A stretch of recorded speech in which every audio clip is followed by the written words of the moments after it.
Nice. Hello. Hey. So we got a bit of a different lineup for you guys today. Man, it's a complete just musical chairs kind of going on the Wild Wild West podcast on this Wednesday. So to go down the rundown, Coach couldn't make it this week. We knew about that, and hence we have Kyle from the Bolt Bros podcast with us. Kyle, how you doing? Let's go, baby. Let's go. Yeah, Bolt Bros in the house. We having a good time. We excited. How about you? I'm doing great. So I had to take some beer. It's important to get that in you to get the show going. Naturally from the boot because that's just how I roll. Yep. But Lose, bruh. yeah, exactly. So and it's Canadian beer, which means it actually has alcohol in it. And so with regards to today's show, so we got Alex, who is apparently sick as a dog. I guess he realized he's a Chiefs fan and he just didn't want to show up. He'll eventually come around to one of the proper teams like the Broncos, and then and we'll kind of get him back on side. But he's quite sick. He basically is like, dude, I can't Right. because I want to, but I can't. So if we could all wish him well, that would be wonderful. I think it'd be great to kind of have him back in the mix. I mean, he's got some great takes on the Chiefs stuff. He knows this stuff inside out and backwards. Yeah, he really does. It's fantastic. I also think it's great the fact that he's a former O lineman. It kind of gives a different perspective to the game to kind of bring into a podcast like this. So, Alex, Mr. Smug, and the rest of the Smug family, I hope you're all doing well, health and otherwise. And then Captain Jack is running late. The show is not quite got the same energy without him here. But he is apparently going to be here a little on the later side. And what are you saying? I'm not loud enough? And I don't interrupt you enough? No. And thankfully, you also don't bend over and speak out of your ass, which is great. Yeah. Because I mean, we could have a full cut up of like a 45-minute show of just those segments. But either way, guys, we're going to do our best to kind of cover all of the AFC West teams, despite the fact that we are 50% of the way there in terms of representation. I'm going to do my best to cover off some of the Raiders and Chiefs. Kyle, I know you'll absolutely attempt to do the same. Yeah. But given the fact that we decided to show up for work today and the others did not, it's really just a simple fact that we're going to go heavy on Broncos and Chargers just because, we are going to talk about what we know best. That's right. Kyle, you and the Bolt Bros have done some fantastic segments in terms of the draft, different guys in the draft.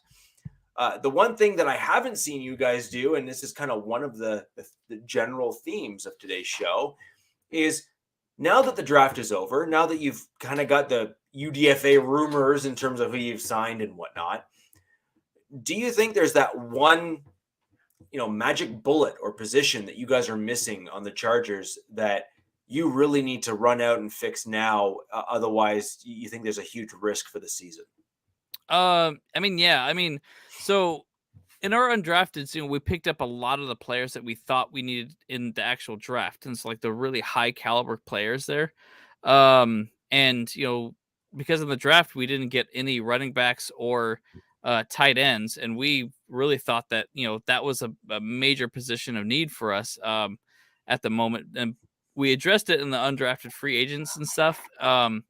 And that is kind of a concern that, that we have these, guys that were, I guess they're still very highly rated, but we still, they're unproven, I guess, like they're not the highest level caliber players that we could have gotten while we're in the draft itself. And so that's been kind of a concern of ours, for sure. And, I would say if another position would probably be the cornerback position. We also didn't draft that in in the actual draft, and we addressed it in the undrafted position. So, because let's be honest, I love JC Jackson, but we've we actually, as Chargers fans, actually worry that he may have just been a system guy for the Patriots, and we don't know if he's actually going to be able to work very well in Staley's defense. So, um, so those three positions are kind of a good spot. How you doing, Anna? It's good to see you here. And Anna and I go way back to Captain Jack's channel. Anna, good to see you on the channel here. My dog Bronco clearly doesn't like me talking about the Raiders. Who knew that we are kindred spirits in that regard? But welcome to the show. And Mile High Bubble, I appreciate you joining us here. I think you're going to find that you and I probably agree on a fair amount of stuff with regards to the Broncos. I need to make my dog shut up. Just give me 1 second. So while he's gone there, yeah. So I mean, that's an interesting thought as well. Like I think the Chargers, we actually got, Jordan McFadden actually is as a stellar player for us in our offensive line. So he played mostly left tackle. He's not going to really be playing left tackle for us this season right away, unless of course some horrible injury things happen like they always do. So yeah, we'll see.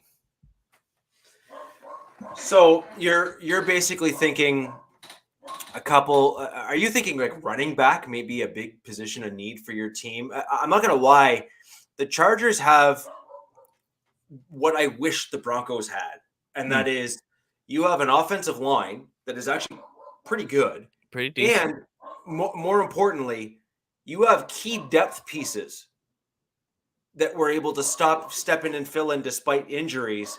I mean, obviously that's the 800-pound gorilla in the room for the Chargers, if we're going to be honest, and it's been consistent over the last 3-4 seasons. But you've done fairly well in kind of backfilling that offensive line depth, which has really allowed your younger rookie quarterback to stay upright, if you will, for the majority of the time and actually do and put up some halfway decent stats. So you're thinking probably running back, I guess, at this point would be your biggest kind of gap in terms of, someone to step in for Eckler if he doesn't work out long term, that kind of stuff. Yeah, definitely. Because I'm very much concerned that because he wants a 3 to 4 year contract, and the Chargers aren't going to be able to give it to them. It's looking more and more like he may kind of just slough off a little bit. Like I'm not 100% sure. I just hope we don't have another Melvin Gordon situation where he just just kind of sits out and like refuses to play until like something gets done, a deal gets done. And so at the same time, it's like I also understand that, or at least I feel that we did not go for a running back in the draft because it would kind of signal Austin Eckler. It's like, hey, we don't need you anymore. So you can walk, whatever, you can do whatever you want to do. So I think we still have him for a year, and I want to believe that he is the type of person that will 100% commit to playing this year. So to a 100% of his ability. But in that off chance that he might not want to, I think we're a little vulnerable in that position for sure. Yeah, I think that's fair. And then, you've got a new strength and conditioning coach, which I find is interesting. So I'm of the impression that the strength and conditioning coach really is the one where the weight of that falls on their shoulders. They're the ones that are meant to be putting in place for the head coach how the players are meant to train in the offseason, how they're meant to train in the entry point, coming into the season and whatnot. And so these guys need to be on the ball. They need to understand the inner workings of the team, the limitations of some of the guys. They need to really start customizing those workouts to ensure that they minimize injuries. Yeah. And you guys are coming off a strength and conditioning coach that you guys just held on to for 2 decades or something like that. Yeah. It was something crazy. And despite all of that, you guys were one of the most injured teams in the NFL for a good portion of that period of time. I'm not trying to, rub salt in the wound or anything, but I mean, it is what it is. Like you can't really get around it. It's just a fact, right? And yeah, exactly. I guess my concern for your team is your ownership actually willing to make tough decisions? Mm. I mean, that's a real astute point for sure. Like, I mean, it seems like the ownership has they like to keep their people around, I guess. So it's like it's kind of a running situation where like they just, they have what they have and they like what they have, I guess, Um and so my thought process would be like, no, I think that they don't like to make those tough decisions because I honestly believe like a lot of these drafted undrafted players that we got, um all of them are gonna make the team. Like, it's like, okay, they're on the team no matter what. It's like, it's probably gonna be practice squad, of course, for a lot of them. And like they will get like, go through the whole process, but they'll get released and then they'll come back on. I think maybe at best last year, I think we let go about like maybe like 5, maybe 10 people. And um and I'm sure that was a really hard decision for the general manager and the ownership or whatever. Um Howdy, GA Patriot. Good to see you here. And then just case in point, we look at two players, Jerry Tillery and Kenneth Murray.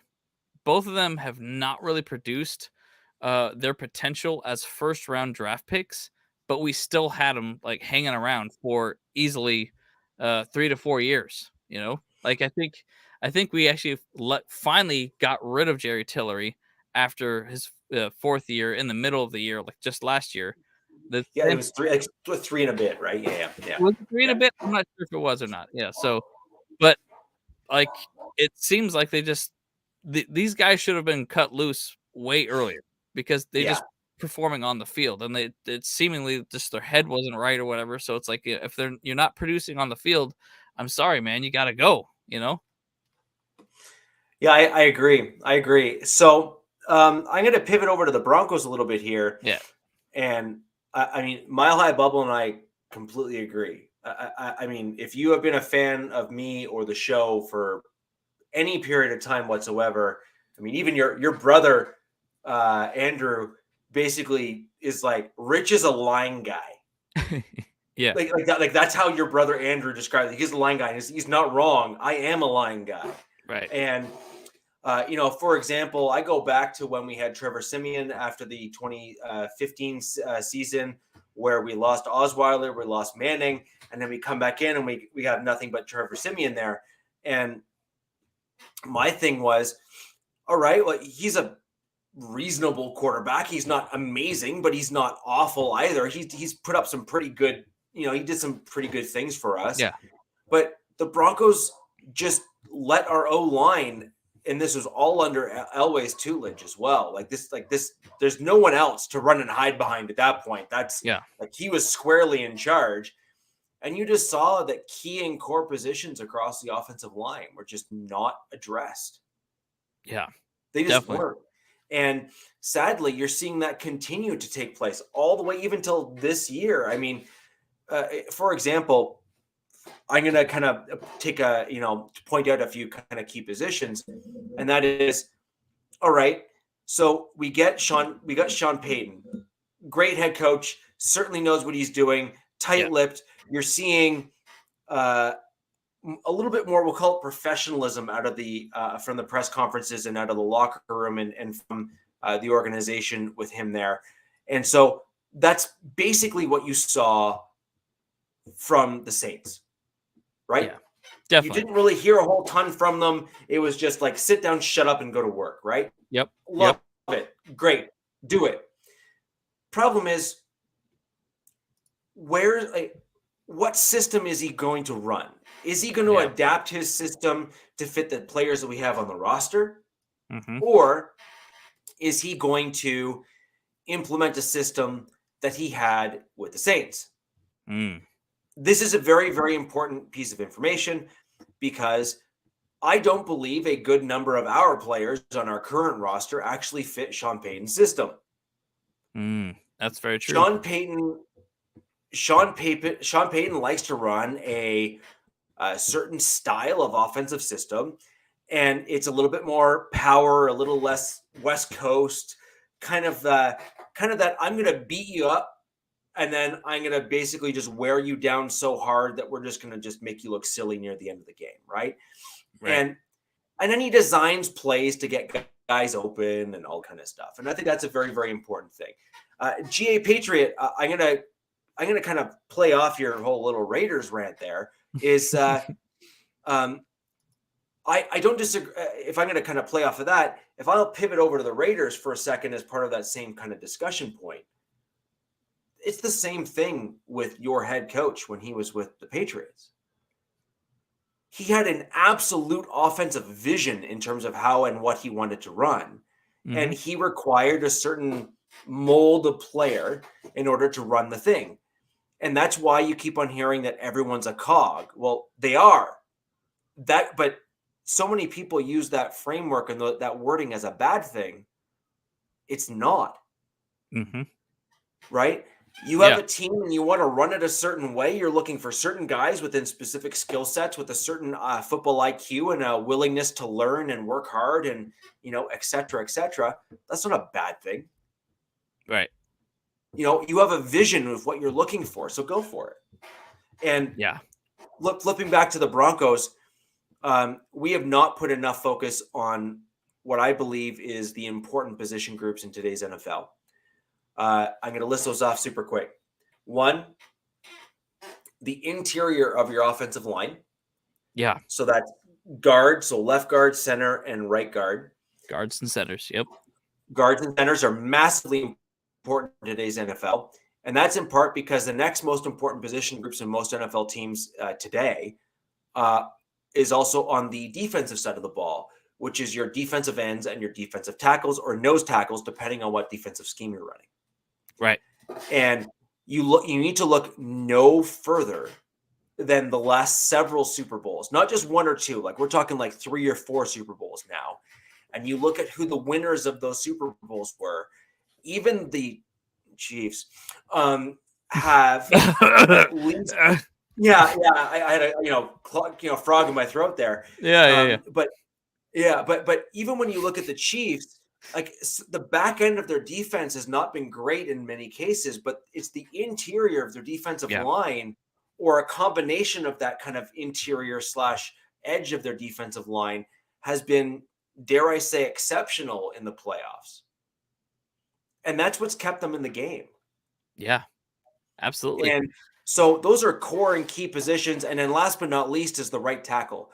The right tackle for most of the old traditional NFL was a bit of a throwaway position because they were kind of a mediocre cog in the offensive line.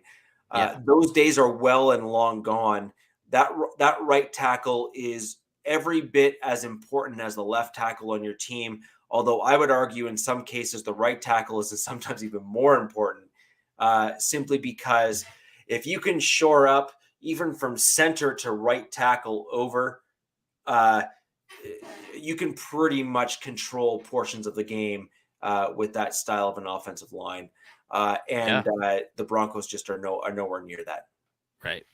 Well, I mean, there's definitely a reason why the Chargers have drafted an offensive lineman every single draft ever since Staley's been here, tenured with us. Because it's like he has that philosophy as well. So it's like the game wins and is lost at the trench. Like you need those butt and gut, as my brother likes to say, or I like to say thighs and buys, because you need you need a lot of strength. You can't just be butt and gut. You got to have a little bit of strength in there too. So but and that's very valid, because look, if you can't protect the quarterback, then you really don't have an offense. And if you can't create gaps for the running game to move, then you don't really have a balanced offense. So Strike on, new name in the chat. Thank you for joining the show, my man. I appreciate it. Or woman, I don't know. It's kind of a gender neutral name. So thank you for joining the show. If you have any questions, drop them down below in the chat. We'll do our best to answer them. Thank you. Maybe he's supporting the writer's strike because that's kind of why I'm available this week, is because the writers are striking, and so my industry's kind of slowed down quite a bit. I don't know, but yeah. and they wonder why the independent media is killing them. Yeah, I know, right? Right? It's ridiculous. Yeah, Yeah. Yeah. yeah, So yeah. Of course, it's always the search for more money, right? You know, I mean, hey, I mean, I get it. You know, not to kind of go off the topic too much, you know, but like it's always about money, and it's frustrating, you know, because I mean they're already considered what's called above the line in the industry, and they do usually get like points and like back end stuff, but they still want more. So yeah, well, right now the film industry and media industry is doing okay, but not great. yeah, And I think the writers need to bear some of that responsibility, in my opinion, because what they put on paper and what translates over the screen is largely on them. yeah, definitely. And hey, call me I'm a legit capitalist. Like I am unapologetically a capitalist, and Great. so money talks. And right now, the film industry is not doing nearly as well as it once was, Mm-hmm. and that has to do with the writers and the writing. And Mm-hmm. so, if you want to get paid more, then continue to push for more points on the back end for successful product, and Yeah. start putting out a better product, and it'll get paid more. I mean, yeah, that 100%. I mean, like, it's like if Yeah, they're like, well, it's not just the writers in that position though, too. It's also the producers. The producers are 100% pushing the wrong products to the yeah, people. You I know? agree. I agree. Yeah, I agree. yeah, I agree. But moving back on track with the obviously with the Raiders and then the Chargers, and kind of as we kind of start filling them all in here. GA Patriot, I'm going to quickly discuss a very small topic I have on the Raiders, and then we're going to go ahead and bring in the salty pirate himself in just a second to all right. probably tell me I'm wrong. But nonetheless, I'm going to say it anyway, and then he'll tell me I'm wrong, because I mean that's just the Do way it. things work. Yeah. Um, I actually believe that the Raiders are in a steady incline right now, and I know your fan base is going to tell me I'm wrong, and Jack may also say the same thing. But when you look at what Josh McDaniels did when he had total control over the Denver Broncos, he came in with a very clear vision in terms of how he wanted to work and why he wanted to work that way. He got rid of a lot of people that in the Broncos fan base, and call it Broncos country. He got rid of a bunch of people like Jay Cutler and a few other key people, and brought in core people throughout the 2 years that he was with us. Every single one of them were absolutely major contributors to the Super Bowl 50 team, Yeah. and to get us to Super Bowl was it 48, which I've intentionally attempted to forget. But nonetheless, he had a vision, and that vision did pay off. He got to 2 Super Bowls with those player personnel that he brought in. Right. And I think too many people forget that in Broncos country. So, I mean, yes, you can look at McDaniels in terms of his total record and say he hasn't done particularly well, but I'm sorry, the success of the roster that he ended up building because of all those players were largely his picks because he had full control. They were very largely successful, and you have to build a roster of like-minded people that fit the scheme that you're attempting to run. And if you don't have those people on the roster, you're not going to be successful at doing it. I'm curious to see where the Raiders end up at the end of this season, but moreover, I'd also like to see where the Raiders end up after another season under McDaniels. Right. And without further ado, I would like to bring in the salty pirate himself to tell me I'm wrong, probably. But nonetheless, here is Captain Jack. And I am going to agree with the scouting guy here.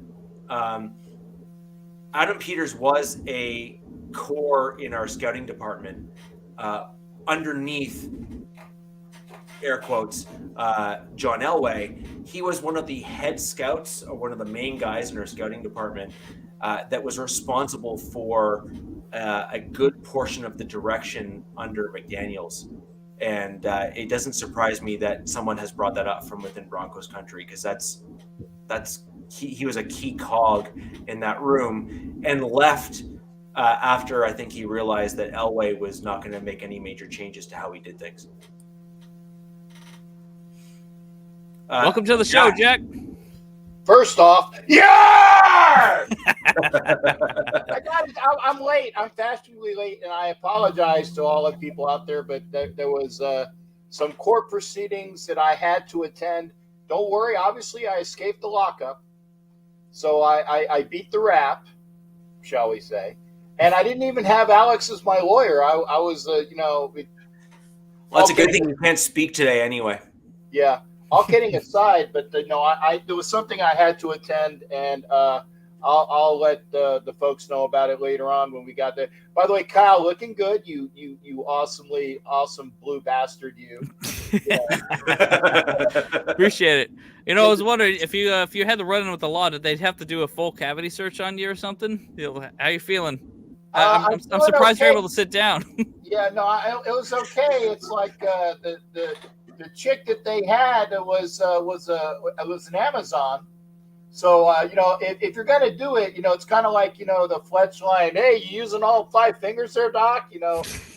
So yeah, it was okay. It was okay. Good. But yeah, so I'm supposed to say to Richie Riche that he's wrong. Now I do want to say, first off, Mike Serra. I love Mike Serra. And it's like, so Mike Serra says that make sure you don't call McDaniels any drunk. No. Oh, he's talking about other Jack. Okay, yeah, because Jack calls McDaniels McNuts. Okay, so I can't say that on the show, and it kind of pisses me off because I keep telling people that when you have a product that you're cooking, and I use this analogy every week. When you have a product that you're cooking, you don't open up the oven halfway through the process, take it out, dip it, and find out what you got. Say, look like that. It's crap. Well, yeah, because it hasn't finished cooking yet. Yeah, I know, Mike. I was talking about, I picked it up. So, yeah, I was talking about Jack Kenna. Jack Kenna calls him McNuts. But I still say, and Mike Serra says he's not been a good coach. Okay, statistically and record-wise, yeah, it's true. The statistics and the record bear him out. But as my exalted friend, see, I can point correctly too when I'm on camera. I always point opposite. Always point opposite. As my astute friend Richie Riche says, well, it's easy for me. Yeah. Dude, if you can't point up, we have issues. Because if I pointed opposite, it would be like, wait, talking about my 2 soldiers down there, I guess. If you're pointing down there, I said, yeah, I got it. Yeah, that's right. Anyway, at least I didn't stand up and turn around and show you my ass like I normally do. It's okay. We covered that already earlier in the podcast. Oh, we did? Oh, I'm sorry. I missed it. Yeah. Okay, well, hit me on cue and I'll do it. But again, you need to see what the finished product, what the finished cooking will be. Now, if you have a cake and it takes 3 hours to cook, again, I'm not a cook or a baker. It normally takes about 30 minutes, maybe. Okay, well, let's use that. Let's use 30 minutes. You have a cake and you pop it out after 15 minutes, it's not going to be done. Right. Okay, and the 15-minute mark, and the Raiders haven't even hit the 15-minute mark on the cake. They've actually hit about the 12-minute mark of McDaniels being a little over a year. Okay, and then see what you got. So we're in the 12 minutes of about a 30-minute process. Okay, right. Halfway through this year, the cake is halfway cooked. So if you don't like what you got halfway through and you don't have the patience to see it through, that is what happened in Denver. Yep. That is what happened in Denver. And as my astute colleague said, again, I can point correctly because I point opposite. the people that were on the core of the Super Bowl winning team, other than some guy they got from Indianapolis, I can't remember what his name was. Okay. Well, that's really where Colts come to become proper horses, right? They go from the Colts to the Broncos. That's just the way things roll. There you go. Yeah. I'll admit to that. I'll say that. But when you bring over Manning to what would have been the finished product minus what the coach was, yep, you saw what happened.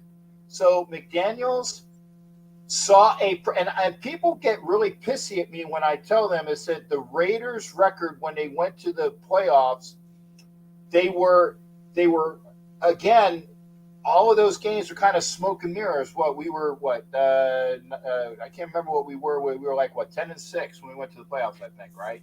Yep. 10-6, but we could have just as easily have been like 5-11. Yep. Okay, or 10-7. Maybe that was the first year of 17. Whatever it was, those games that we won close, we won that year. The following year, which was last year, we lost 2/3 to 3/4 of those close games. Smoke and mirror. So, Captain, I have a question on that one actually, because I think that this is. So we have a great audience in here today that are asking tons of questions. Jack, I see your question. I will answer it, but let me just quickly speak to what Captain said there. So, Captain, you won them in the previous year and you lost them in the next year, but you did so with a team that was in transition. So yes. You had a lot of players on that team last year that were not McDaniels guys, didn't fit his system. He didn't pick them. He didn't want them in some regards either. He also recognizes that the NFL is changing in terms of how defenses come onto the field. As an example, Renfro is a wonderful player, but he is a slot guy. And if you look at other teams around the NFL, the slot position has really kind of gone out of style. And the reason why it's gone out of style is that most defenses now play in either nickel or dime. And as a result of that, the slot position, so the slot position was so successful is because they were going up against inside linebackers, like slower guys that couldn't keep up with them. Or your third string safety. Or something like that. But right. even then, safeties could keep up with a quick twitch guy normally, or at least close to it. But what they were really going up against was they were going up against slower dudes that were used to try to stuff the run and kind of do that kind of stuff.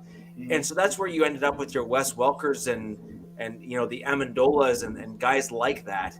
And then now what you're seeing is the quick twitch, big, tall, fast tight ends filling that role, where they're too big for a safety to cover and too quick for a linebacker to cover. And that's why the tight end position is being so coveted now.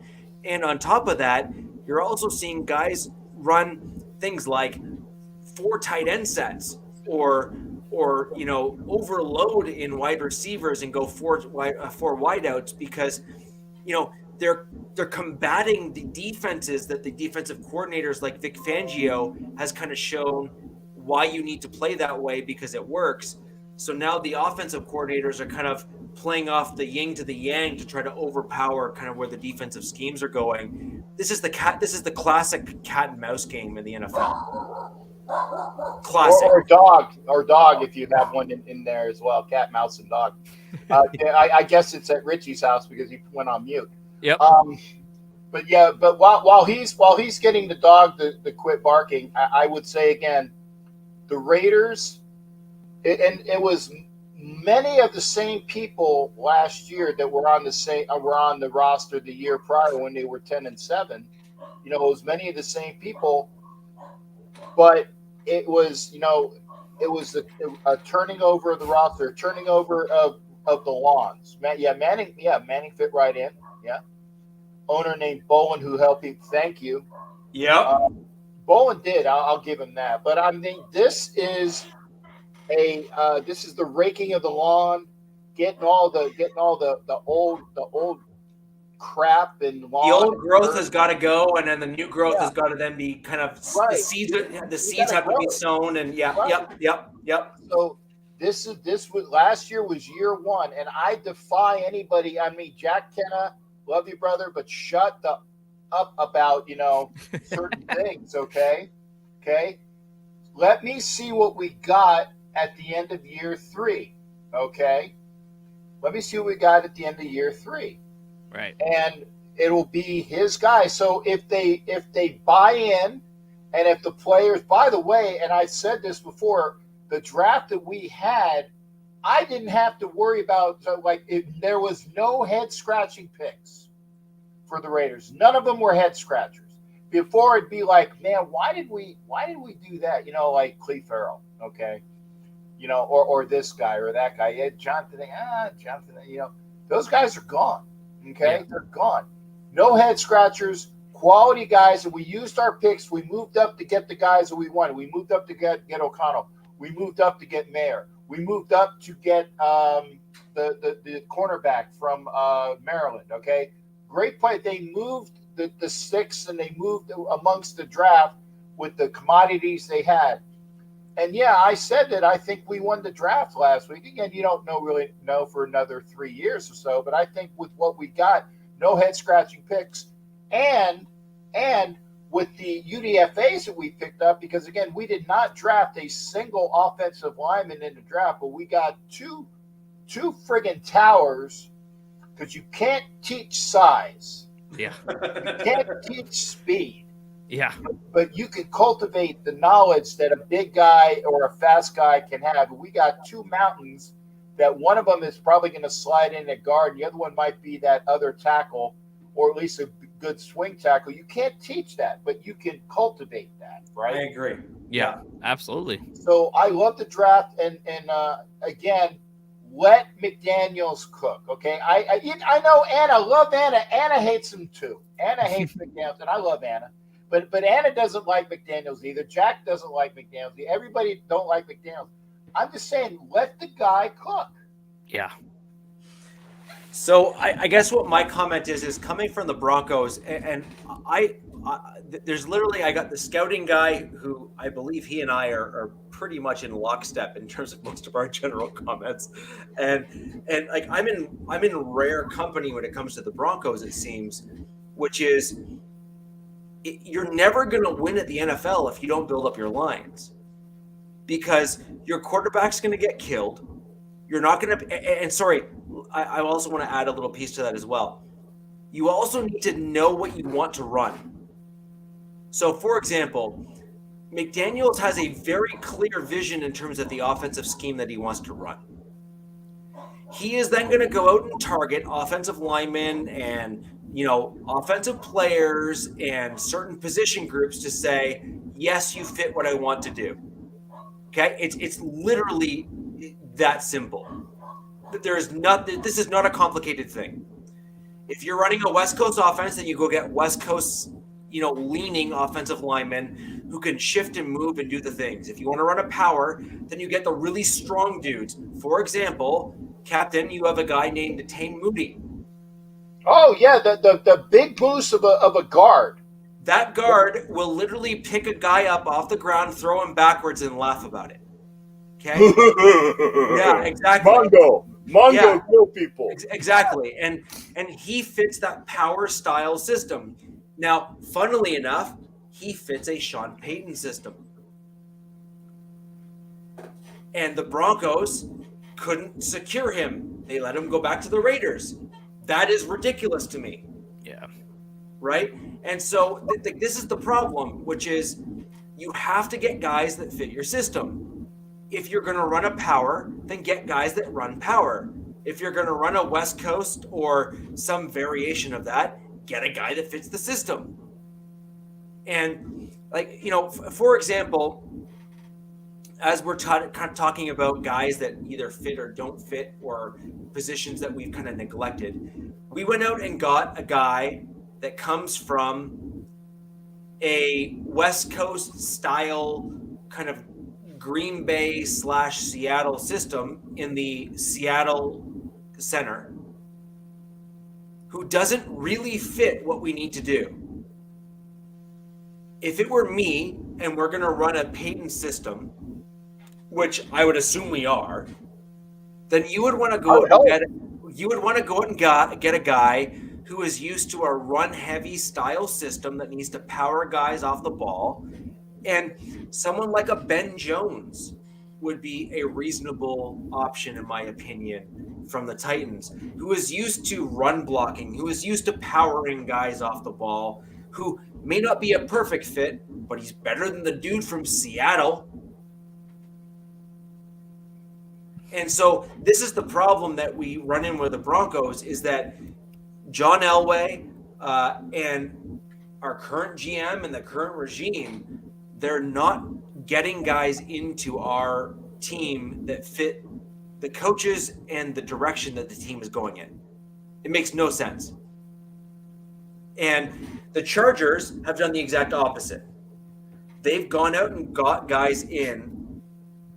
They've got guys in who fit what you're wanting to do. Yeah. I mean, I was going to say too, though, so basically all of us, all of our teams, Broncos, Raiders, Chargers, we're all struggling now with our first head coach with everything. And we're all trying to build our teams now. Obviously I think Brandon Staley is actually on the hot seat for this year though too, because if he can't produce a playoff win at the very minimum, he's out of here. He's got to be, but you're right though. Fortunately, yes, we actually have been going for the players that we wanted every single draft. Brandon, Tom Telesco and Spanos has been very active in going after the players that our head coach wanted and needs. And in fact, the thing that we're still mostly excited about with this team is the fact that Brandon Staley has gotten Dean Spanos off his ass and forced him to open up his pocketbook to pay for players that are championship level players and are proven talent. But to Rich's point about the Raiders is that the biggest problem is the same with Richie, with the Broncos, is that every head coach inherits a team that they didn't want. Like you said, you have to let them cook a little bit before you actually get things going. And it does take at least 1 or 2 years. And I think the problem with the Broncos is that by picking up was it freaking Russell Wilson, you guys gave up a lot of picks that now Sean Payton was not able to really get many of the players that he wanted. So I think we're going to see a lot more things moving with the Broncos next year on that regard and getting a lot more of your players for sure.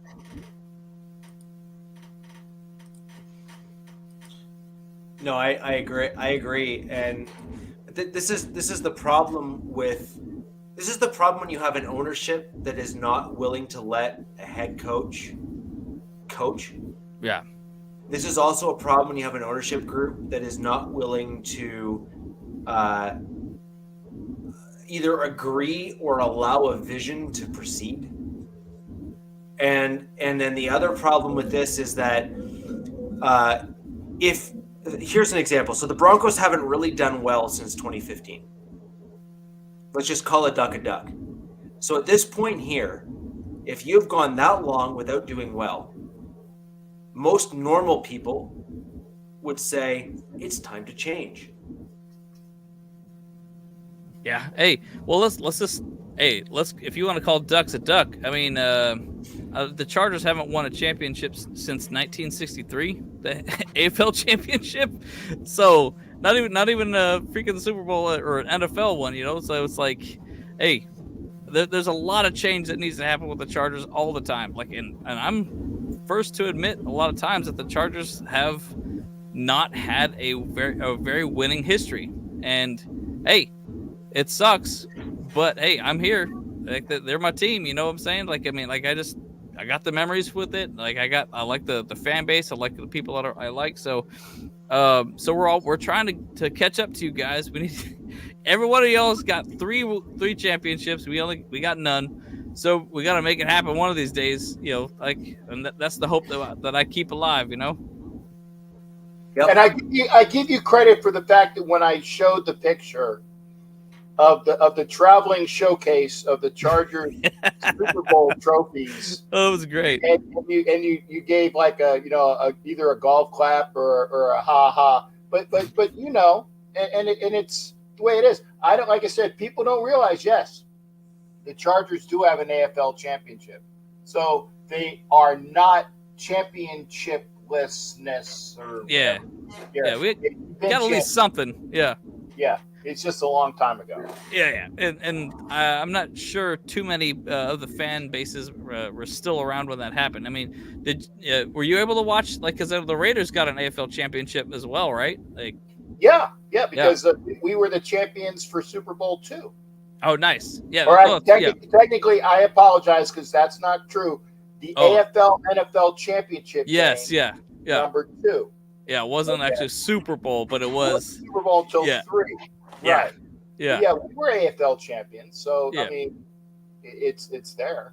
That's good. But I mean, that in about $5.50 will get you a coffee at Starbucks. Maybe I don't even know if you can get it for $5.50. I don't know, man. Yeah.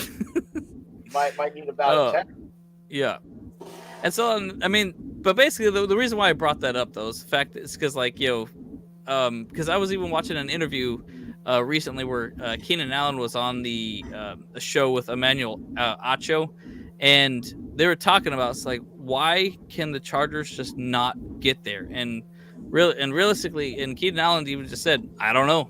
Like there's that's kind of one of those things that you just like we've had the team seemingly every year. Like we get all this hype early in the season, and before the season even starts, and they rate us really high, that we're going to be a Super Bowl contender, and what do? We just flop, and so it's just strange to me that always is the case, and it's just like, well, it is what it is with us at this point. And so personally, I just enjoy the tailgate more than I enjoy the game sometimes, because let's be honest, going to those tailgates are amazing. I know that you had a bad experience with the stadium, Jack, but I had no problem with the Charger fans as a whole. Okay, right. The cops that were there, and I'm all blue, man. I'm all pro cop. Yeah, but I tell you, the sheriffs that were there can definitively right here. Okay, and again, I'm pro cop, but those guys were flaming rectal hemorrhoids, and that's one of the things that. If I do go back to LA, I'm going to and Kansas City, and Alex is not here to spout me about the security in Kansas City because they were the worst painful rectal hemorrhoids I've ever had a chance to go up against. Kansas City wouldn't let me in with my chains. I'm going to have to possibly, and I hate saying this, I'm going to have to possibly get all plasticed out in LA and Kansas City, and hopefully when I go in with the Chargers, I'll go in with the crew because I had a hell of a time at the draft with the Charger guys at my butt. I mean, got some mountains over there hanging out with them, and I'll be in the middle and let the other 3 or 4 guys around. I'm just going to walk in with them because tell me to take off my chains now, right? Yeah, right. Because great guys, and so if they're going to single me out, I'm going to probably do the same thing in Kansas City because I don't need that crap. I'm going to have a plan where I will have the chains on. I said, okay, right here, and I'll take them off and I'll have to stow them somewhere. But it's unreal that in Kansas City and Los Angeles were the only stadiums that I've had an issue with. Only stadiums. And it's because I'm wearing silver and black. But I have long since stated that there are certain super fans that have built up an image for themselves and are long standing in the NFL at this point. And frankly, I think the NFL is doing themselves a disservice by not recognizing the fact that you have certain fans within the fan bases that have a look that they have been allowed to personify and are in the Pro Football Hall of Fame, for the fans. Like there's a Pro Football Fan Hall of Fame, and that guy is in it. No. Violator. Or sorry, Violators in it. Violators in it. Violators in the Pro Football Hall of Fame. I've been recognized as one of the top 4 fans amongst Raider fans. In fact, here's the thing here. So I've been recognized for that. Right. Okay. That's cool. And when you've been wearing the same thing for 20 something years, and you've cultivated the image of what you're wearing, and again, what I do for a living, I got a clearance. You can check my backgrounds. I'll run up against anybody, okay? And it's like squeaky clean because I have to be. I don't drink either, especially when I'm garbed up, because that's just a target anyway. And for them to say, well, maybe you're going to get drunk and get pissed off. No, I get pissed off quite freaking sober, okay? And I was this close in Kansas City anyway, and I was this close in LA. Alcohol doesn't make me do it or not. Don't piss me off, though. But again, when you cultivate the image, you cultivate my look, I might have to, and I think maybe this year, the day before, I'm going to have to maybe call the sheriff in LA or call the rectal hemorrhoids in Kansas City just to say, this is what I got. This is the same thing I did for the draft. And look me up, look up my record, and you'll see that there will be no problems with me. I don't need this crap at 12 o'clock in the afternoon tomorrow when I'm coming into the stadium. Okay. Right. I don't need that because it pisses me off, but we'll see. I'm sorry. I went off on a tangent. No, it's all right. No, I think that's fair. So I am curious to get into some more information in terms of UDFAs. I mean, we're 3 out of 4 here. I'm not gonna lie. I actually kind of ignored the Chiefs stuff. For whatever reason, I guess I'm basically just wishful thinking that they made a mistake. But I focused a little bit more on the Raiders and the Chargers, actually, because I'm kind of hopeful that we end up in a position where the Chiefs start taking a step back. So I actually think that what you guys did was interesting. Who of your UDFAs do you think is going to have a legit shot at making your roster that actually fits your scheme? I have some thoughts on the rumored UDFAs, because right now none of them have actually signed, right? None of them have actually signed. So what do you think? For which one? No, you go ahead, man. You look better than me anyway. Hey, I got to get a better, longer beard just like you, though, so I'm working on it. Yeah. Hey, so I feel like there's 2 players that I kind of have my eyes on. Actually, there's 3 when it comes specifically for our UDFAs. Let me make sure I get their names right, though. We got one of them, though, was a lineman. Let's see if I pull his name up here. I believe it was Jared Clark. So he's another guy for our front line. And we think he's actually like a solid, absolute solid player. That he's defensive line, because that's something that we really needed. Is more from that front line there, because actually we just lost a couple players. Christian Covington went to the Lions, and he was actually a solid player for us. But and then in the offseason, we re-signed Morgan Fox. What a Fox, right? So Jared Clark, he's a massive guy from Coastal Carolina, and oddly enough, he has a weird number, 15. It's so weird to see 15 on a lineman, like a defensive lineman. He actually has a really strong potential to actually make the team and start. Maybe I don't know, maybe week 1, week 2, something like that. Just depends on how things play out. But then the tight end that we got, Michael Ezeki, he played for UCLA. he's going to be solid. I think he's going to be able to do. He was a converted tight end from wide receiver, and by doing so, he actually gained like 30 pounds. Because he can have any of this he wants, man. I'll let him have it. I know, yeah. I'll gladly, give some of mine over to him, But yeah, it's because of the needs of the tight end, So he was actually, he's actually a really solid pickup for us because we actually do have a need for tight end since really our best guy is Gerald Everett, and he takes the majority of the blocking assignments and the receiving assignments. But now that we got this guy who's actually comes from a receiver position and now he's a tight end, that'll be massive for us. I just hope that he actually can commit to blocks, because that was the biggest thing with our a lot of our players underneath Everett, is that they just don't block.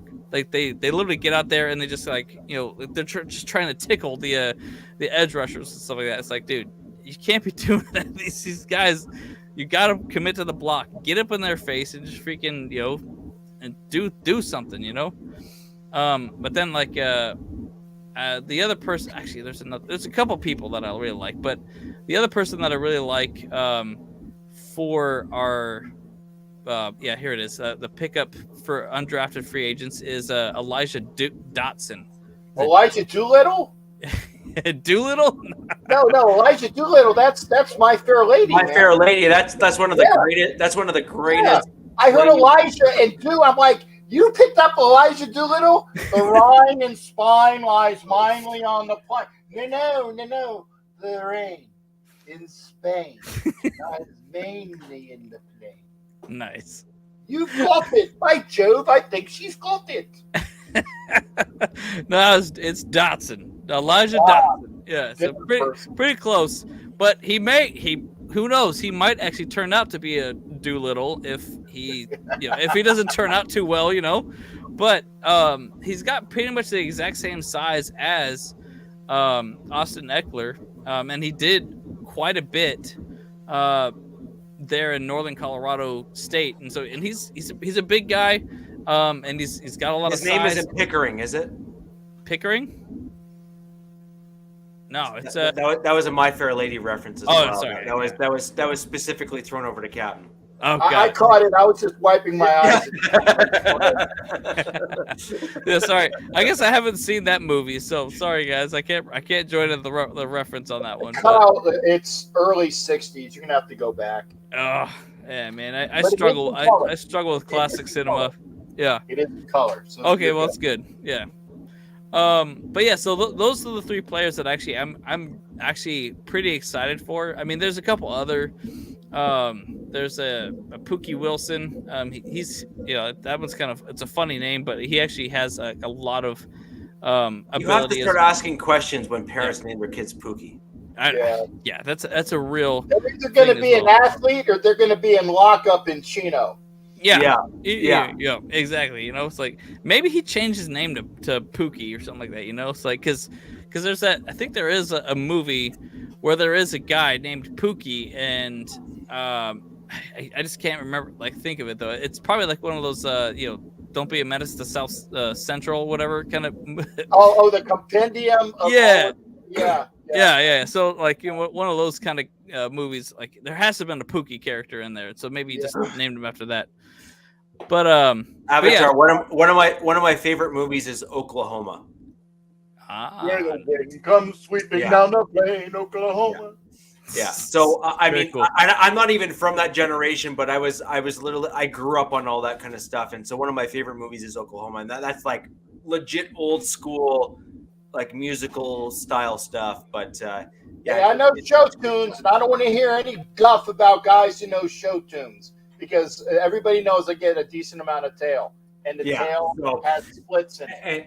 And let's just be honest, Cap. You and I are from different generations, but I am.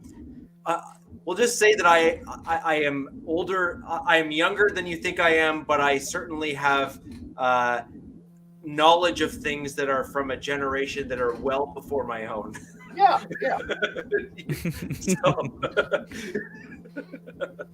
So, Kyle, you got. Let's continue on. I apologize. I interrupted No, it's you. fine. Yeah, it's all good. It's all no. Like that's pretty much just it though. Like I mean, yeah, my three. Those are my three picks though. Like of like the solid players that actually really have a good chance of actually making an impact on the team like right away. Yeah, and so yeah, I'm excited for those. So passing it off to you, Jack. Thank you there, brother. And I appreciate the handoff because people were saying that, okay, and you could have, why did, and I'm gonna dime you out in a good way. By the way, love Raiders 07. He's probably been one of the longest tenured, if not the longest tenured. He's definitely top 5 for longevity on my channel. So Raiders 07, this is for you, and thank you for doing that. But he said we didn't have to move up to get O'Connell. We didn't have to move up to get Mayer. We didn't have to move, but there are players that we wanted, that we went after, and we got. Okay, we got the players we wanted, and we used collateral to get. Okay, because you can't say, because I'm telling you, O'Connell would have been gone if had we not moved up for him. Mayer would have been gone had we not moved up to get him. And the cornerback from Maryland, same thing. They would have been gone by the next pick or so. So we had to reach over somebody to get them. And I'm quite happy that we had all of the picks that we did. We used them well, okay? Now, having said that, we already went over the draft last week, but going over to the UDFAs, and I said we had two mountains.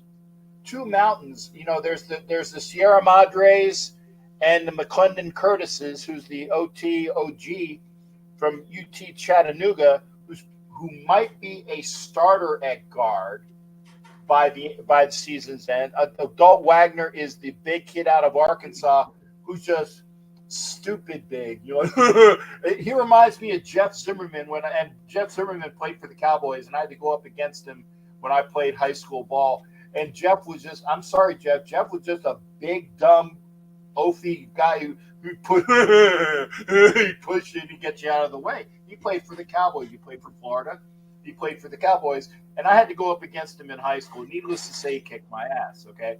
But Dalton Wagner is the kid out of Arkansas that's just big, stupid. I'm not saying he's big, but he's big, stupid, big, okay? But he needs to have refinement. That's why we picked him up as a UDFA.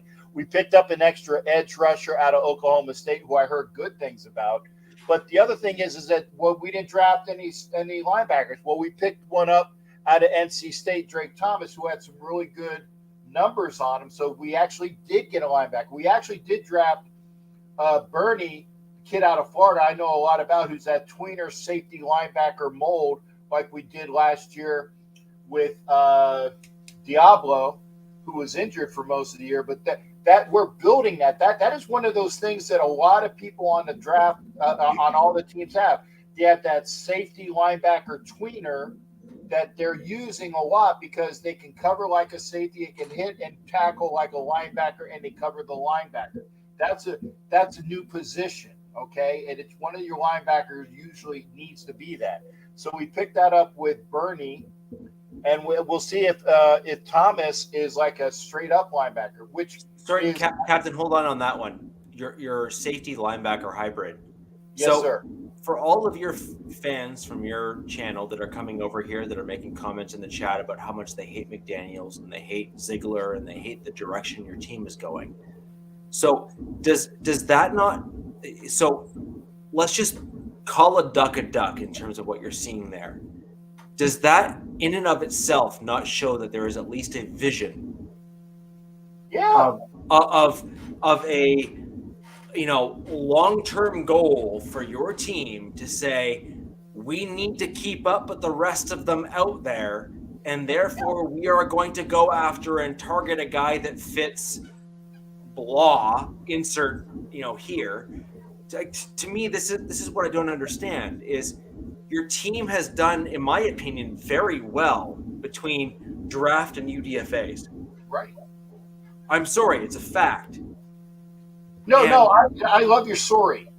Okay, you be as sorry as you want, because I love when you say that anyway. Because you're I'm Canadian. Yeah. I So, know. Sorry, but we're good. But no, but it's true. It's true. And, but I will give this, Richie. It was actually brought about prior to McDaniel's doing it, because Gruden tried to do it with Tanner Muse out of Clemson the year before. He didn't pan out, but he went to Seattle and played well. He was that linebacker safety combo tweener that we tried, and it was one of their higher picks. He didn't pan out, but he played well for Seattle. So that is a mold that has been coming about in the NFL for quite a while. Okay, it's been at least a couple years. There's actual long-term plan. Yes, yeah, what they're talking about. Yeah, that's true. But again, there's a need for that. There's a need for that because the Raiders are going to be playing mostly like a 3-2, was that 5, a 3-2-6 or a 4-2-5. That is what they're going to be doing a lot this year. Now, granted, maybe the 5 on the back or the 6 on the back might be that bigger guy that's kind of that linebacker-ish, but he's going to be playing in the back and covering people. But that's what they're going to, a 3-2. What was it, a 3-2-6? Is that the right numbers? Yeah, 3-2-6 or a 4-2-5, because that's what the way a lot of the NFL defenses are going, and that's what Graham is going to employ a lot. Now, even when Graham went over from the Giants, he did a lot of that. That's why when he came over, he told Max, "Don't worry about it, man. I got you. You're going to be utilized." And Max Crosby did not suck last year. Okay, he did not suck last year. He was employed well. But we did what we needed to do in the draft. We got the big bookends at offensive line that we didn't draft, but we picked them up at UDFA. We still got a corner and a safety in UDFAs. We got 2 edges, Plant and the Rock Martin. So again, we picked up cogs, and I've said this a couple times before. The machine is built upon the cogs. All the cogs in a machine make the machine go. And of the Cheatriot way, because I hate saying the Patriot way, but of the Cheatriot way, or the way the Raiders are built for the future, multi-talented, multi-purpose players, if you be that, you're going to find a spot on the team. You're going to be more valuable when somebody goes out, because again, if guy X goes out and guy Y can play in guy X's spot, or guy Z goes out and the same guy Y can play X or Z, he's going to play because he has that versatility, the size, the strength, and the versatility. That's why this team is being mulled over, and it's going to get better. Guys and gals, mates and wenches, children of all ages, okay? The Raiders had the record for the most consecutive AFC championships with 6 until the Chiefs went and got 7. And as Richie was alluding to earlier, there is going to be a peak. I don't know when that peak is, but the Chiefs eventually are going to be on the opposite side going down. Whether it's this year or next year, it's going to happen because that's just the way it is. It's the sine cosine curve, baby, up and down. It's Wall Street. So and I say the royal we, because we got the 3 people here that are ready to knock the bastards off the top, because this Mr. Smug in here, I don't know where Alex is, but Alex waving. He's not doing well. He's pretty sick today. Okay, Alex, I hope you get better. I was sick the other day too, so maybe I just kind of threw that juju your way. So hopefully you get better, bud. But again, it will take all of our teams to eventually knock the Chiefs off the top. Okay, it's going to happen. The question is when. That's all I'm saying. Yeah, no, I tend to agree with that as a general statement. Captain, to your point, I do want to bring up another comment further up here because I think it's a good one. But to your point on that hybrid role, I actually think the only decent pick that we got was a JL Skinner, who was a safety out of Boise State. I don't think he's a great safety, but I think he's going to make for that tweener linebacker role that you were talking about. I think that's where he's going to better fit for the Broncos, in my opinion, for what it's worth. But, I mean, I'm kind of mediocre on the rest of our picks. I think that they fit certain roles, but most of these guys are being asked to play out of position, the wrong scheme, or some variation of it, which is just ridiculous to me. I mean, it's like and Marvin Mims is, it'd be wonderful if he worked out, but he's done mediocre in college. He's dropped balls in college. He's okay. People are trying to compare him to Emmanuel Sanders, which is, a long shot at best. I mean, if he turns out to be Emmanuel Sanders, then, like, my gosh, buy a lotto ticket. Because, like, Sanders was a spectacular NFL wide receiver. And given where Sanders was drafted, he was even a better wide receiver than that, because he was, he had a long, NFL career where he was successful. So, I mean, if Mims can turn into that, then, man, like, that's a lotto ticket thing right there. But, I mean, Drew Sanders has got some interesting skill sets, but you're basically trying to force him to play in a scheme that he's not used to playing in. Riley Moss is a decent corner, but, can he fit the scheme? In my opinion, you don't get to a decent player until you get to JL Skinner. And I think he plays that tweener linebacker role that you were talking about, Captain, where, again, you're asking a guy to come in as a safety, but you're going to basically want to play him at linebacker, which is yet another Denver Broncos player that's playing out of position. That's ridiculous. And the scouting guy, I agree. I think that this is the direction of the NFL right now. I think you're seeing teams recognizing that rotational D-line is the way to go. Yeah. I think you're seeing teams seeing that interior O-line cyclical depth, and even, I'm going to take your comment a step further, a swing tackle has almost never been more important than it is today. Yeah. Yeah. 1,000%. Like that guy that plays on the left and right side that can step in whenever you need him. Yep. I would argue today that position is mission critical for the most successful teams in the NFL. Yeah. Sorry, but like you've seen that play out, right? And so I think it's very interesting to kind of see, kind of these different things kind of play out in today's NFL. And the successful teams operate all within that framework. I would argue that you're seeing the Chargers operate in that way. And I said this on last podcast. I know Kyle wasn't here for it, although he may have been in the comments. Captain, my comment last week was, what was the first thing the Chiefs did when they signed Mahomes? They got some O-linemen for him. Bingo. And so if that doesn't tell you what successful teams do to kind of better themselves to ensure that they have long-term success, I don't know what does.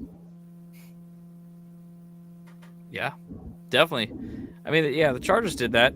I think after we got Herbert, we got offensive linemen. We got Slater the next year. And then the year after that, we got Zion Johnson. So first-round picks right there. So and those are both been stellar picks for us, pickups. Absolutely. Yep, I agree. So I'm just going to go look at the Denver Broncos projected UDFAs here quickly and kind of give my 2 cents on them. I think one of the guys that has some legit opportunity to make our roster, whether it be 53 or practice squad, is going to be a guy named Jaleel McLaughlin. I think the Denver Broncos are going to kind of see him as a swing guy that can kind of fill a Phillip Lindsay role. He's a young, quick, interesting running back from college that would kind of fit that general mold. I also think that Peyton may look at him as an interesting gadget guy, like a Darren Sproles. He's a very savvy offensive-minded head coach, so I could certainly see something like that. You really get down to some interesting folks. I'm actually going to go all the way down to a very interesting player who I think Peyton is very interested in because he likes a certain type of guy. We brought in an international player portal guy by the name of Haggai Chisum Nabusi. And Gunga. right, and I'm sorry, that's an old joke. I'll have to tell it to you guys off screen. Right, but when you look at this guy, he's like 6'7" and 323. Like he's just an absolute. And that's before lunch. Yeah, exactly. Yeah. And what a lot of people don't realize is that he is from Nigeria. Yeah, we picking it because like we got a big Nigerian kid that we picked up. Yeah, international too. So did we. Yeah. And so when I'm looking at this guy here, that's right. He's got a background in like basketball and soccer and some stuff like that. And I do this 323 that can move like that is ready built for football, in my opinion. And he's the type of guy that could maybe fill in a role like like the last good defensive end that we had in Malik Jackson. Yeah, I was just going to say, or Wolf. That's about the only thing. Well, I mean, Wolf was a beast in and of himself, but he was shorter and broader, and you're wanting a faster twitch guy. Jackson was a faster twitch guy. So if you come from a basketball, that type of background, you have faster twitch muscles that have been built up. And so he could really fit into that type of role. And with that type of height, you can also bat down passes from that interior of the defensive line, which is another skill set, which the Broncos let go with a guy like Shelby Harris, who had a knack for batting down balls at the line of scrimmage. You both know about what he did because he did it to both of you multiple times. Yeah, and we drafted him. Yeah, exactly. Yeah. So I actually think that that gentleman has some legit potential to, at minimum, make the practice squad. Because I think he'll start showing out in preseason. He's going to have a natural drive to want to prove himself, and you want someone like that on your team. Yeah. You want someone on that wall. You need someone on that wall. Sorry, I had to go another movie. And the sad part I have here is, like, everyone else that we got, I'm kind of mediocre on. I feel that we got a bunch of guys that we're taking flyers on who we're hoping can position switch from different schemes to fit our roster. And it's difficult because you're basically saying, I hope you do. And one guy probably will. But to predict that is just ridiculous. Like, you're not going to, you have to wait till preseason to see where that kind of lays out. So those are really the two guys that I've kind of picked out of, this list, if you will. And then the other one that I'm kind of interested in is is Jack Lander, who's a long snapper. I know this is like the least interesting position on any roster, but a vital position. And we let go of our long snapper at the end of the season. This is a position that has legit competition to it, and it's a very critical position for special teams. So I'd be very interested to see where it lands. Yeah. That's awesome. So, I mean, you asked me that question right away too, and I wanted to actually, spit it right back to you. So, what are the positions of greatest need for you, as a Broncos fan, like that were not addressed in the draft? Offensive center. Offensive center. Got it. Yeah. I don't even have to think. Like we're good. Like offensive center. Yeah. And I'd also I'd also kind of further that a little bit and say we really do need a swing tackle as well. Yeah. So I mean, tying into my previous comment, almost my own lead in to my own comment here, which is swing tackle is, I mean, heck, it's got to be almost like the third or fourth most important position in your roster at this point, given how injuries are going at the NFL level now with your left and right tackles, because they're so important. They're getting punished more than they ever have. Yeah. And so that swing tackle is so critical. So I actually think that the swing tackle is right up there. The Chargers are actually in the most envious position in our division from that depth, because you guys have at least two guys that can fill that void. Yeah. Because we do pick up a lot of multi-talented linemen. Like, so Jamari Salyer, who we picked up last year at round 6. Yeah, out of Georgia. I love that guy. So he played mostly left tackle his last year, but throughout his college career, he played guard. He played right tackle. He played center. He was all up and down that whole line. And then we actually got a guy from the Saints last year as well, Will Clapp. He is like a guard and center. And the crazy thing is too is that so Zion Johnson he was playing right guard all last year, but now they're moving him to left guard. And then Salyer, who filled in for left tackle for Slater, now he's going to be moving over to right guard, which is really strange. Like, I thought he could have actually gone to right tackle. That'll be problematic. Yeah, it probably would for sure. So obviously it's problematic. You can't totally different. Your left and right hands are often not developed to the same degree at the offensive line. Yeah, that you need to be very careful with. Yeah, no, I totally get it. It's left-handed versus right-handed essentially, right? Yeah. And I imagine that at some point. How many boots is that for you, by the way? I only have 2. I had no idea we were counting. No, I couldn't remember too. I was like, hang on a sec. Yeah. Hey, Richie, I got your other still right here. I still haven't put my foot yet. Nice. No, for the record, that is all the way from Canada here. And Captain, you're going to want to drink that sooner rather than later, because that's the one beer from Canada that does not use preservatives. Okay. Okay. So I will put it. Thank you for saying that. I'm going to put it up here so I remember to actually put it in the fridge. Yeah. This weekend, I will have the Canadian beer. So for those who don't realize, I was in Florida not long ago, and Captain Jack and I have a photo together of one another when I was there in Florida. He met both my children. Honestly, it was a spectacular dinner we had together. It was wonderful. My kids are still talking about it, by the way.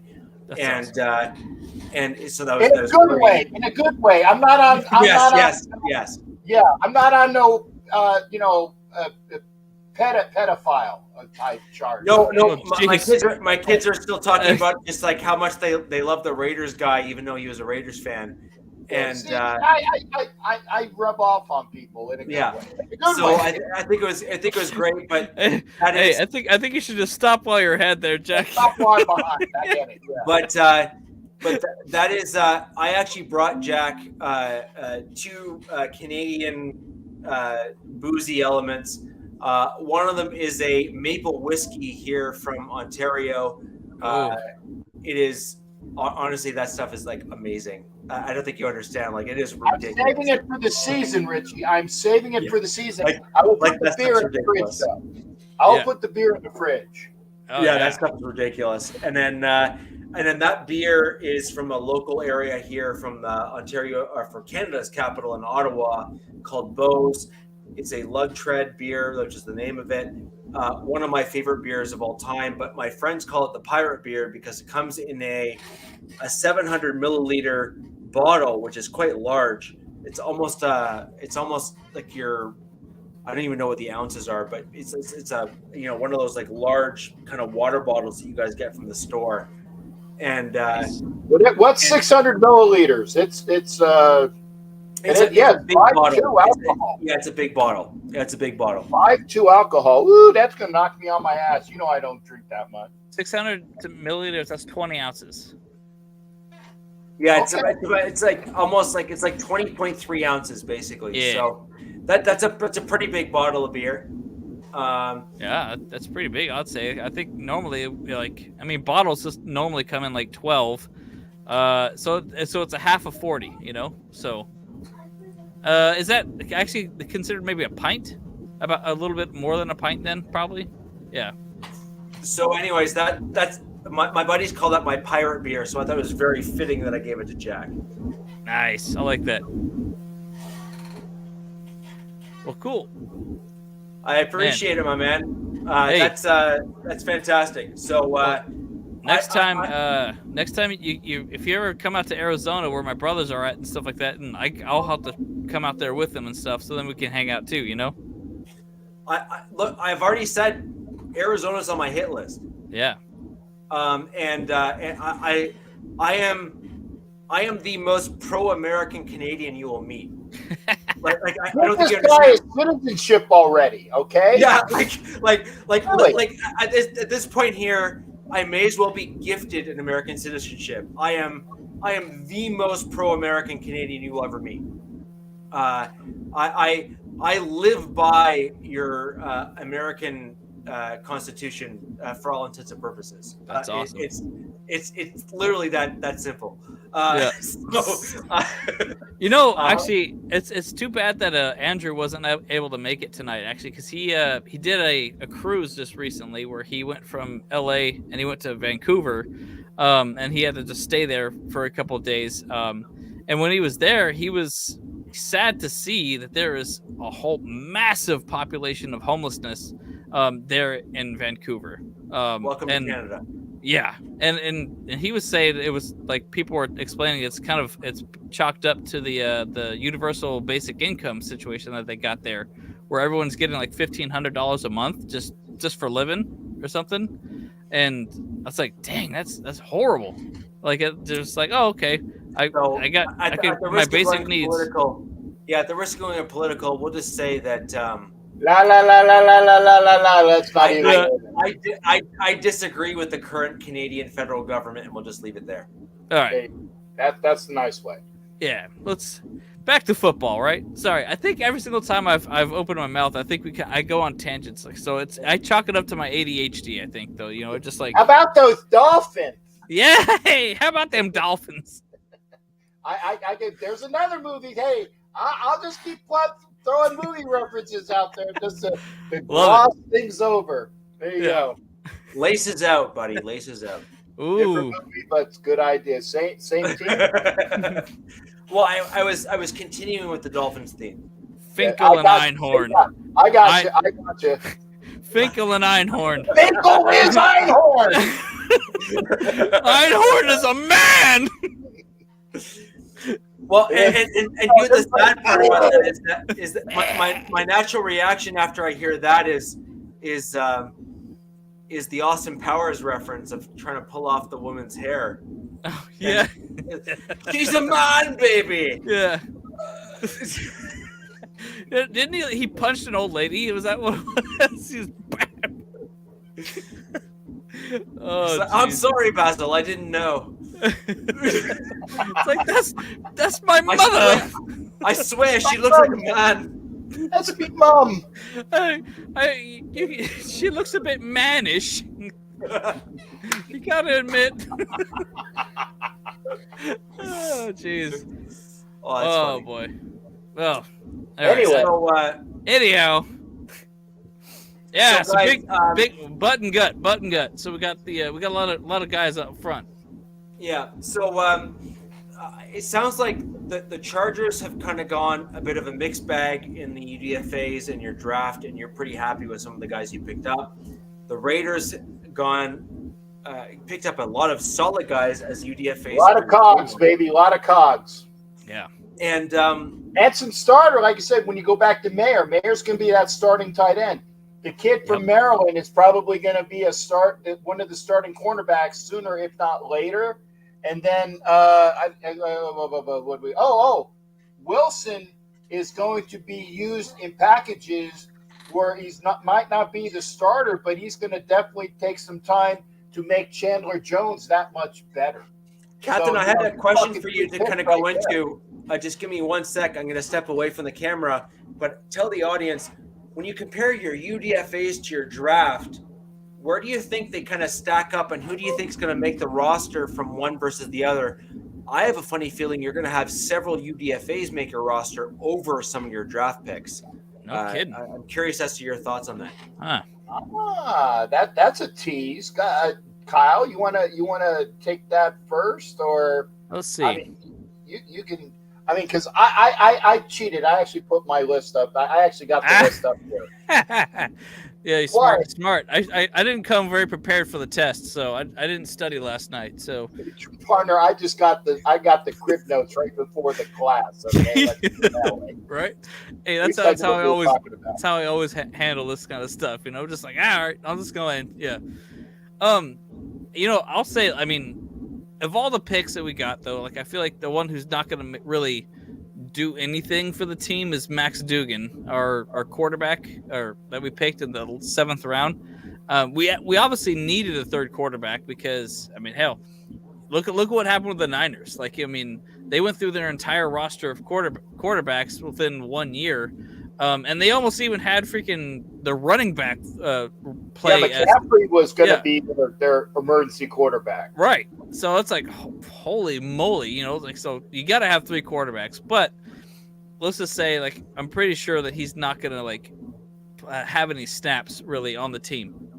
He actually may be sitting at home for a lot of the games. Hey, it looks like you guys got a new member here. That's awesome. Hey, look at that. Yeah. Carlos. Congrats. Thanks, Carlos. Welcome to the crew. Welcome to the crew, Carlos. Yes, Thank sir. You, shipmate. There you go. Yeah. Appreciate that. I like that. Oh, yeah, and that's even the Allegiant Stadium right there, too. So, yeah, so another one of your Raiders fans is joining up. That's cool. But, yeah, so, cool. Man, I think, awesome. Honestly, as far as the Chargers go, I feel like our draft picks are mostly all going to be on the team, 100%. Like, and they'll they are going to make a lasting impact already on the team. Like, I mean, because me and my brothers talked about it a lot. Is how we discussed how the 2 greatest needs that we had was wide receiver and edge, and it was because of money. Because next year we are in a freaking big ass hole when it comes to our salary cap, because we had to pay 2 players, or just, actually we have 5 players now that we're going to pay $30 million a year next year. And so that's why, like, we had to get wide receiver and edge, because unfortunately we're going to replace some people. And it's either going to be Mac or Bosa, or more than likely Keenan Allen or Mike Williams. So, and more than likely it's going to be Mac is probably going to be let go next year. So, hey, Captain Jack, if he wants to retire as a Raider, that could be down as as his future. And I think a lot of you guys would like that. That's a super interesting question. So what I have to ask there is, who did you pick up to backfill him? To backfill him? Well, we got Tui Peluto from USC. So that's why we got him. Because that how our edge was that position. So, and he's gonna make the team 100%. Yeah, but is Mac really an edge though? Yeah, totally. I mean, get out of USC, and that was the dynamic. Yeah, right. So I mean, Mac could be considered more of a defensive end, converted to an outside linebacker. Yeah.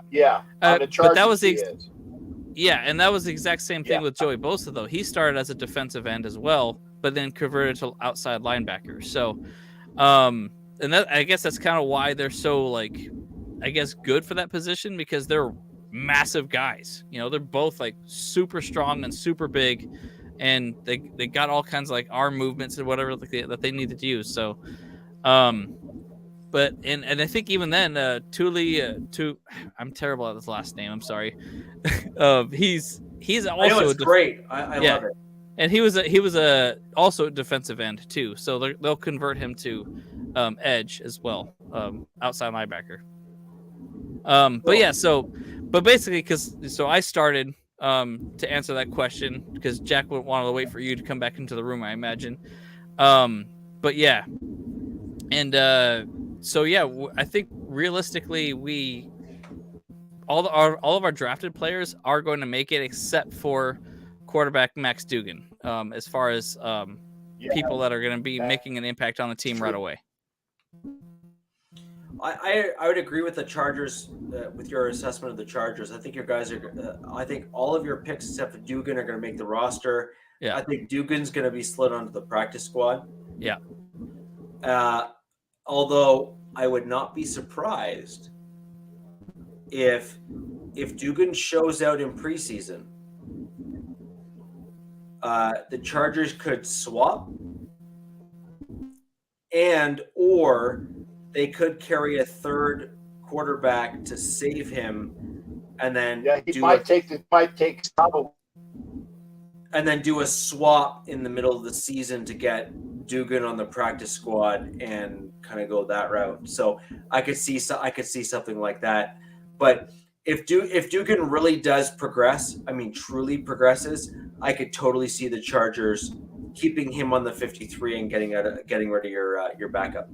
Yeah, it's possible. You never know. I mean, yeah, because we've had a relationship with Easton Stick for a long time. He's our quarterback too, and so we may keep him on for consistency and like of how he understands the offense and talking to Justin Herbert and kind of being that quote unquote quarterback coach. So that's kind of why I don't see Duggan actually taking over that position. I think it's going to come down to how you do in preseason. Sure. If Duggan takes those massive steps forward and kind of elevates himself, your priority is to find a guy that can fill in for Herbert. And it makes sense. Yeah. Yeah, and if Duggan can show himself to be that guy, then I mean, why bother keeping an Easton Stick who is never going to be a true starter in the NFL? Sure. You guys need to find that, consummate professional, guy that can step in if Herbert is hurt kind of guy. Yeah. And if Duggan can show he can kind of fill that role, then, what do you care? Yeah, I mean, the great thing is about Duggan is that he took TCU to a freaking national championship game. I mean, they got stomped on by Georgia, but I mean, hey, it's not an easy feat to get to the national championship game. I mean, they demolished. It was Michigan that they played, right? Or is it Ohio State? I can't Either remember. way, you're talking two very good teams. Yeah, exactly. Yeah. So, yeah. like the first round there, like they did super well, like all year. So, and you're right. Like, so that could be the thing. Preseason could be it, and that could do a little swap thing, and I wouldn't be mad about it for sure. So, all right. So yeah. So actually, if Duggan shows out, I honestly, I was gonna say if Duggan shows out, because Stick's on the last year of his contract anyway. Yes. And Duggan's contract, if he shows out, it shows the same amount of capability that Stick has. Get rid of Stick, save the money, put it towards somebody, because you're going to need money eventually anyway. Whichever money that you can save now is something that you're going to be able to use for when you have next year. Next year. Oh, yeah, that's right. Yep. Herbert. Okay, because you're going to need this on him next year. Mm-hmm. So, and again, if Duggan can perform, and that's why they picked him up. Okay, he's he's your version of the kid that played at Frisco. That once he comes back from his injury, is going to be their starting quarterback.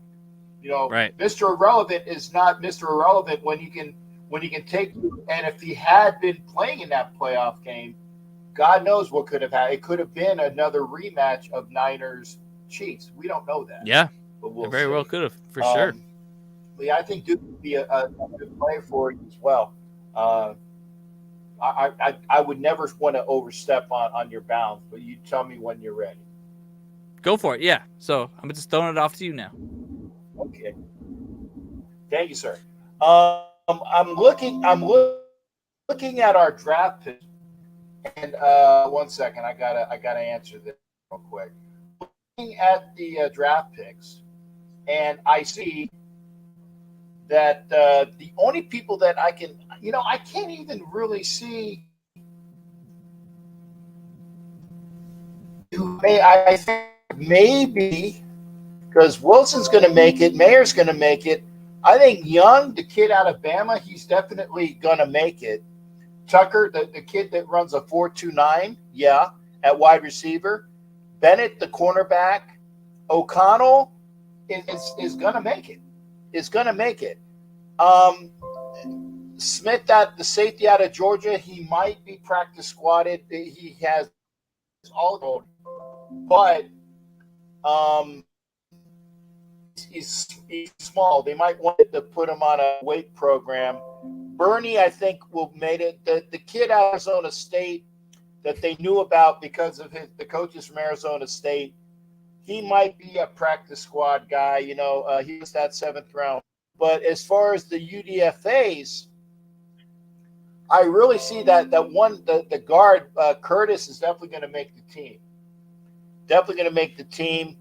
I think maybe the corner or the safety UDFA might make the team because they're kind of light on the defensive backfield. So I can see that, and or the linebacker, the real Preseason linebacker will determine that might preseason will determine where those guys land. Yeah, yeah, definitely. Yeah, you got it. So they're like you said, there might be those guys that are UDFAs that make the roster.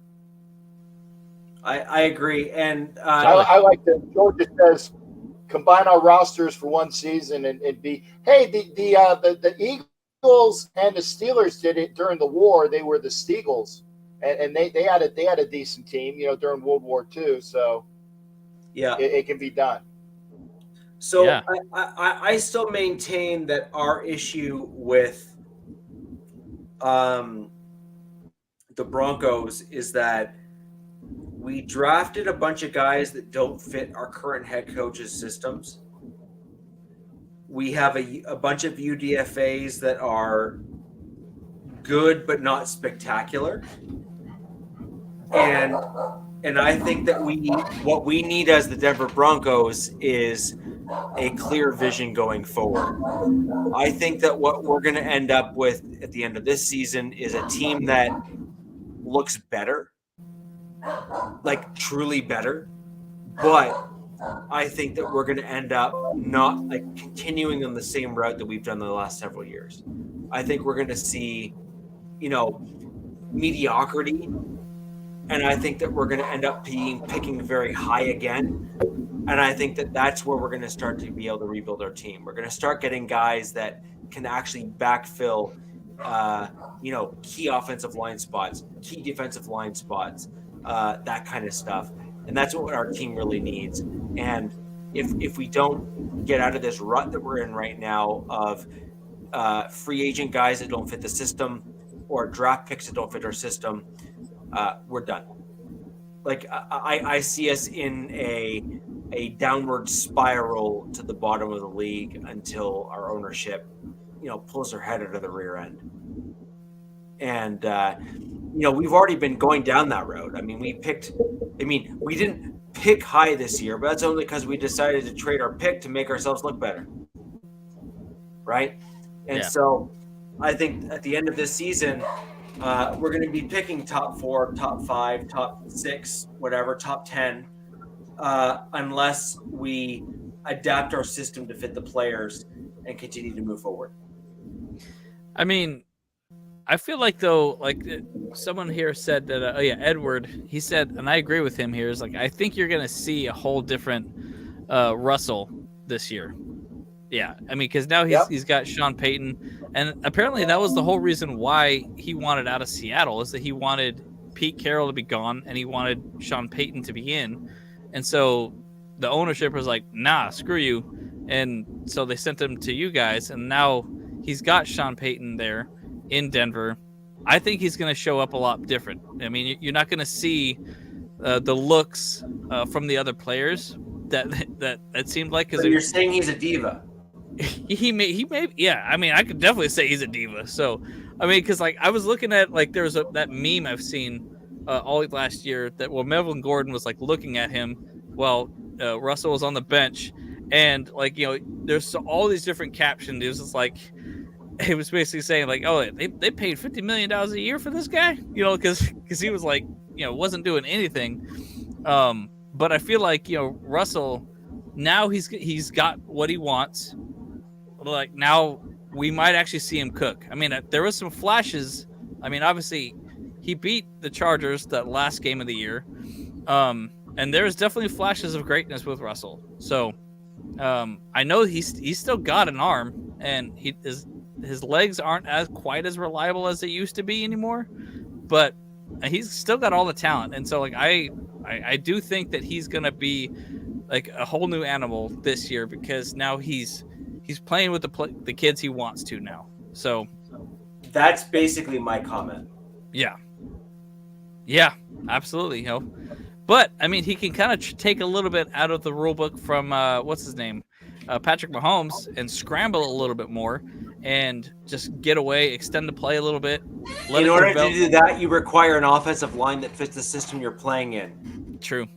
And that's the one thing that I think everyone is forgetting. Is you need a vision. So the Chiefs, the reason why they've been so damn successful to all of our detriment here in the AFC West is they have a vision. They know what they want. They know why they want it, and they know what they're going for, because they have an ownership, a GM, and a head coach that are all in lockstep. Yeah. And our teams collectively as a whole are either broken throughout that process, or at the very least have a GM and a head coach that are together, but an owner that's not in lockstep. And so you end up with this just disjointed kind of hodgepodge of stuff. So that's the problem. The Chiefs got an offensive line to protect the quarterback, and then as a result of that, they then have been able to do well in the NFL, and because it's an offensive-focused league, so they keep on replenishing their offensive line. And they have some reasonable defensive line player at depth positions to kind of keep themselves competitive. Our teams have not done the same thing. Our ownership and we just kind of mismatched ourselves. But anyways, guys, we have really stretched this show out a little bit, and we need to kind of get ourselves off. I get off later, okay? Well, not on camera, and not on we'll camera. We'll just say good for you. Guys, I really appreciate all the fans that stayed with us as long as they have. We've had a steady boost of audience throughout the entirety of the show, and we appreciate you guys sticking with us. If you have any questions that you'd like us to answer for next week's show, go ahead and leave them in the comments there below. If you have anything you'd like us to cover, you can also hit us up on Twitter. You have me at Richie Richey, or you have Captain Jack. You can find him anywhere on Twitter. And you have Alex Givens and obviously Coach Defense of the Lockdown Defense Podcast. And our show's Twitter account is at Wild Wild West Pod, which you can find all the details below in any of these videos to go hit us up. Guys, this has been a fantastic show today. We've covered a lot of ground, and I'm very interested to see what kind of moves each of our teams make in this upcoming week, because this is that critical week leading up to where you're going to start getting to like off season and that kind of stuff. And until next week, guys, where the West Side is the best side. Peace. Yeah! Low, you can still go. Even when you feel slow, you can still go. Even when there's no hope, you can still go. I never answer to no, man, I still go. Go, go, go, go, go.